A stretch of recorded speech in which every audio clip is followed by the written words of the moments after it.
दोस्तों स्वागत है आपका फ्यूचर टाइम क्लासेस में। दोस्तों आज हम बात करेंगे अपने 1892 के भारत परिषद अधिनियम की। याद करो पिछली क्लास में मैंने बोला था कि 1857 की महान क्रांति के बाद अ, ब्रिटिश सरकार ने भारत की सत्ता प्रत्यक्ष रूप से अपने हाथों में ले ली। बावजूद इसके ब्रिटिश सरकार को ये महसूस हुआ कि अगर अब भारत पर राज करना है तो भारत के लोगों को शामिल करना पड़ेगा कानून बनाने में।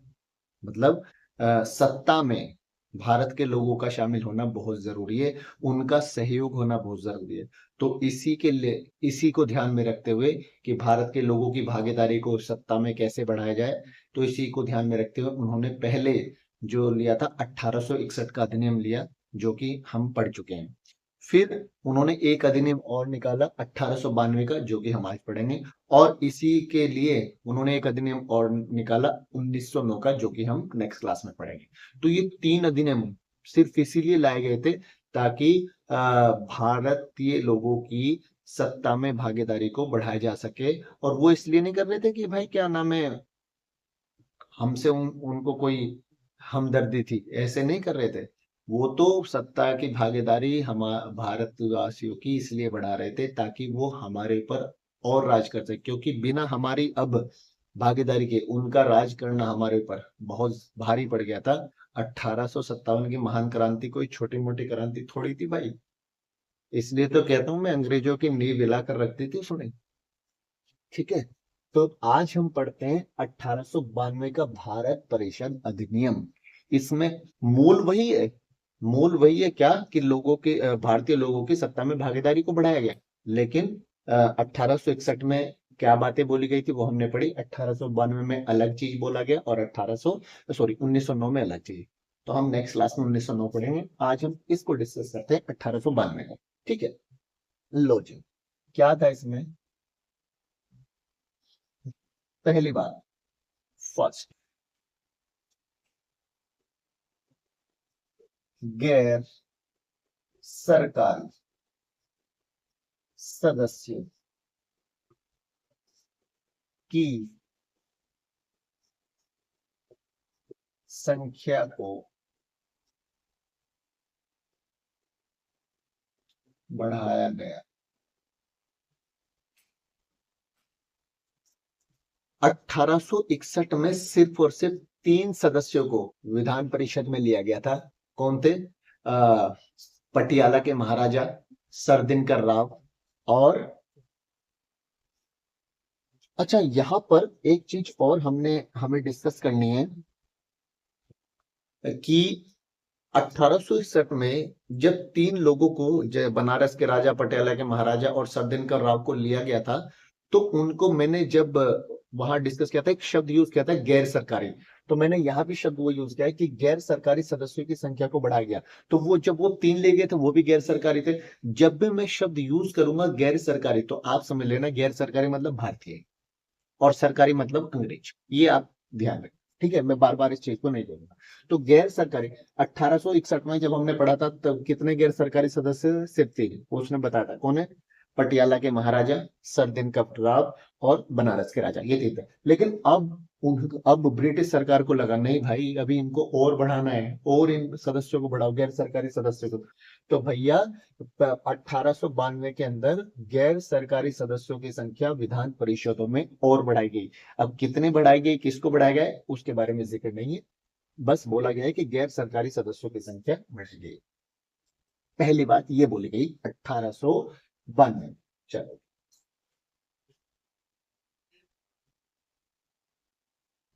लेकिन इसके बावजूद एक ध्यान रखना है। मान लो ये विधान परिषद,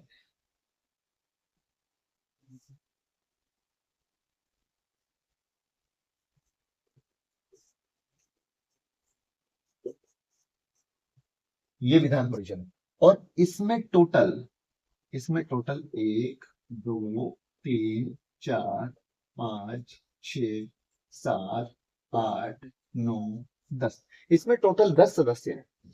तो 3 तो पहले ही गैर सरकारी है, मतलब वही जो 1861 में लिया था हमने। 3 तो पहले ही। अब उन्होंने कहा और को बढ़ा गया, मैं और नंबर लिख देता हूं यहाँ पर पहले, 10, 11, 12, 13, 14, 15, 16, 17, 18, 19, 20 मान लो, ठीक है, ये थे सारे सदस्य। अब हुआ क्या, तीन तो पहले ले लेते, अब उन्होंने कहा इसमें 1892 में क्या कि और बढ़ाया गया, मान लो चार को तीन को और बढ़ा दिया गया या चार को और बढ़ा दिया, इनको भी गैर सरकारी, ये भी मतलब भारतीय, भारतीय। तो अब देखिए भारतीय कितने हुए, एक दो तीन चार पाँच छः, एक दो तीन चार पाँच छः सात भारतीय हुए, लेकिन सरकारी मतलब अंग्रेज अभी भी कितने थे, एक दो तीन चार पाँच छः सात आठ नौ 10 11 12 13 अंग्रेज थे। मतलब ये सब होने के बावजूद भी अभी भी दबदबा किसका रहा विधान परिषदों में, सरकारी सदस्यों का, मतलब अंग्रेजों का। तो ये बात भी आपको ध्यान रखनी है, ठीक है। तो पहली बात तो 1892 में यही बोली गई कि गैर सरकारी सदस्यों की संख्या बढ़ाई गई, मतलब भारतीयों की संख्या विधान परिषदों में बढ़ाई गई, लेकिन बावजूद इसके दबदबा अभी भी किसका रहा, सदस्य ज्यादा अभी भी किसके थे, अंग्रेजों, अंग्रेजी, मतलब सरकारी सदस्य। ये पहली बात थी। दूसरी, ठीक है।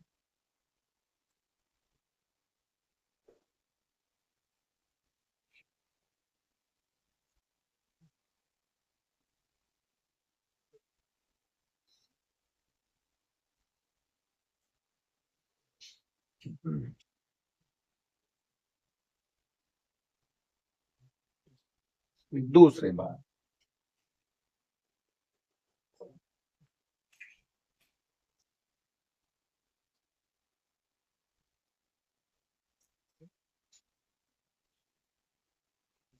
दूसरी बात में क्या बोला गया, परिषदों को थोड़े अधिकार दिए गए। इसका मतलब क्या है, मतलब अब जो विधान परिषदों के सदस्य हैं वो सरकार से उनको थोड़े अधिकार दिए गए, कैसे, वो अब वो बजट पर सरकार से सवाल पूछ सकते थे कि भाई ये बजट आपने बनाया कहाँ कहाँ कैसे कैसे हुआ, लेकिन सवाल तो पूछ सकते थे, लेकिन उसका सरकार उसका जवाब दे या ना दे ये सरकार के मूड पर डिपेंड करता था, सरकार लायबल नहीं थी जवाब जवाब देने के लिए। हाँ, बस ये बोला गया कि आप सवाल पूछ सकते हैं, अब जवाब देना ना देना वो हमारी बात है, बताओ ये भी कोई बात हुई, लेकिन फिर भी बोलने का अधिकार तो मिला, थोड़ा बहुत पूछने का अधिकार तो मिला, ठीक है नहीं, धीरे धीरे ऐसे ही बढ़ते बढ़ते एक दिन ऐसा है कि हमने देश ही आजाद करा दिया, ठीक है। तो चलिए जी, मतलब परिषदों को थोड़े अधिकार दिए गए, मैं यहाँ पर अगर अलग से बोलूं तो हमारे जो परिषदों में गैर सरकारी सदस्य थे मतलब भारतीय थे, अब वो भी सरकार से सवाल पूछ सकते थे कि बजट पर सवाल कर सकते थे और चीजों पर सवाल कर सकते थे, लेकिन उसका जवाब देना ना देना वो सरकार के मूड के ऊपर डिपेंड करता था। यानी मैं कह सकता हूँ बेटा, थोड़ा बोलने का अधिकार मिला, फैसले लेने का नहीं, ठीक है। तो 1892 में दूसरी बात ये बोली गई कि परिषदों को थोड़े अधिकार दिए गए। चलिए,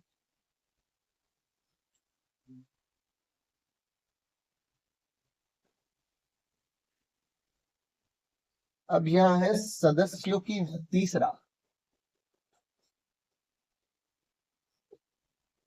सदस्यों की नियुक्ति का तरीका बदल,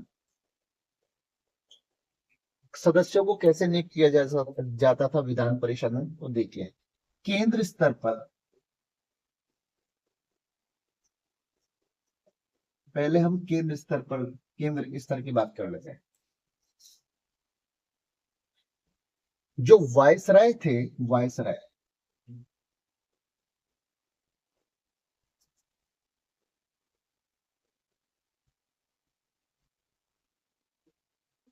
जो वायसराय थे, इनको अधिकार दिया गया कि ये कुछ गैर सरकारी सदस्यों को नियुक्त कर सकते हैं, इनको ये अधिकार दिया गया, कुछ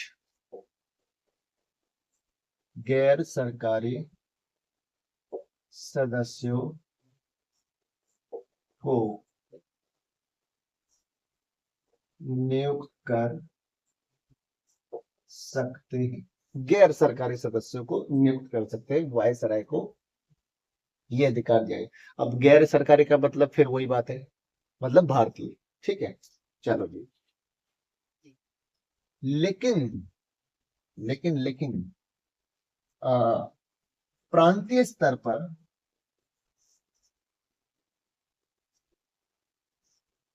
क्या मामला था? प्रांतीय स्तर पर जैसे बंगाल हो गया, मद्रास हो गया, बंबई हो गया, वहां पर, ठीक है, जो गवर्नर होते थे, गवर्नर, ये था भैया गवर्नर, बंगाल, मद्रास, मुंबई के गवर्नर, जो गवर्नर होते थे, ये नियुक्त करते थे। अब कैसे नियुक्त करते थे, देखिए,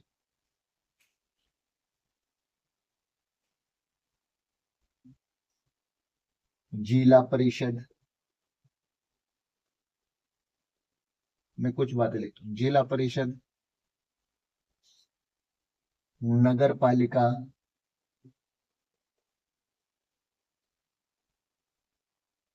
विश्वविद्यालय,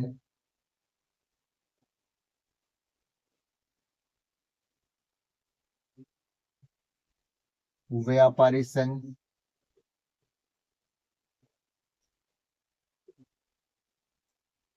जमींदार आदि की सिफारिशों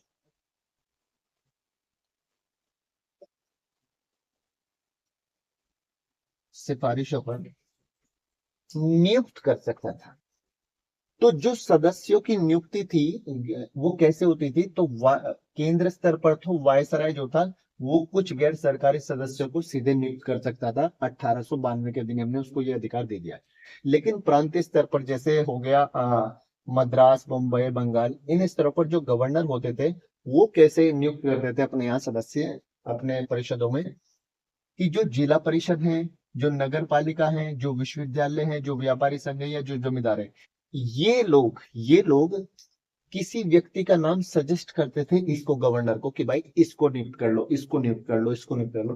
तो इनकी सिफारिशों पर जो जो ये सिफारिश करते थे, उन पर उन गवर्नर उन्हीं को ही नियुक्त करता था। ठीक है, यानी कुछ संगठनों को कुछ संगठनों को, और संगठन वो कौन से थे, जिला परिषद, नगर पालिका, विश्वविद्यालय, व्यापारिक संघ, कुछ संगठनों को यह अधिकार मिला कि वो अब यह चुनाव कर सकते थे कि गवर्नर किसको सदस्य नियुक्त करेगा परिषद का, और किसको सदस्य नियुक्त नहीं करेगा। तो ये तो बहुत अपने आप में बहुत बड़ी बात थी। तो तीसरी बात ये बोली गई, केंद्र स्तर पर ऐसे, प्रांतीय स्तर पर ऐसे। ठीक है, ये देखिए आप।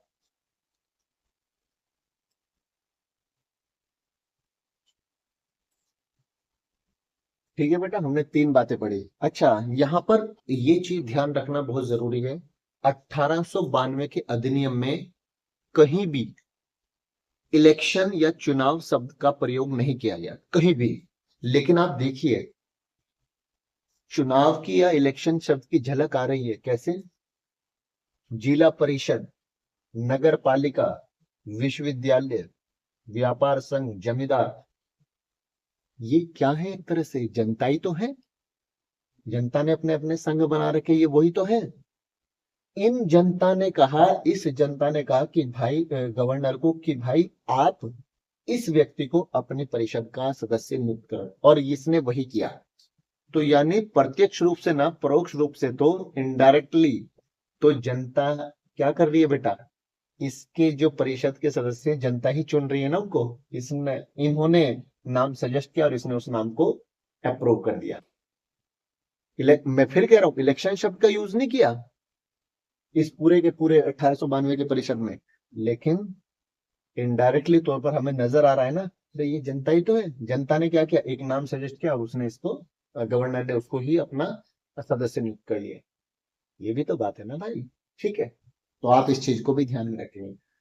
और यही है भाई, ध्यान से सुने, 1800 जो 92 का जो अधिनियम है,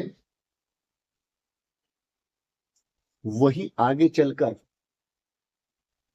चुनाव का एक जो जब चुनाव शुरू हुए उसका एक आधार बना, यही अधिनियम है वो 1852 का। ठीक है, क्योंकि यहाँ तो झलक दिख रही है ना, मैं जब चुनाव शब्द यूज नहीं किया फिर कह रहा हूँ भाई। हालांकि इसमें भारतीयों को बहुत ही सीमित अधिकार दिए, लेकिन फिर भी उस समय बहुत बड़ी बात थी इस तरह के अधिकार मिलना।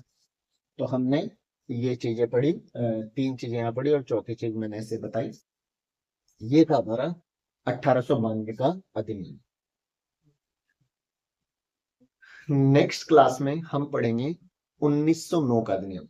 ठीक है, चलिए जी मिलते हैं नेक्स्ट क्लास में।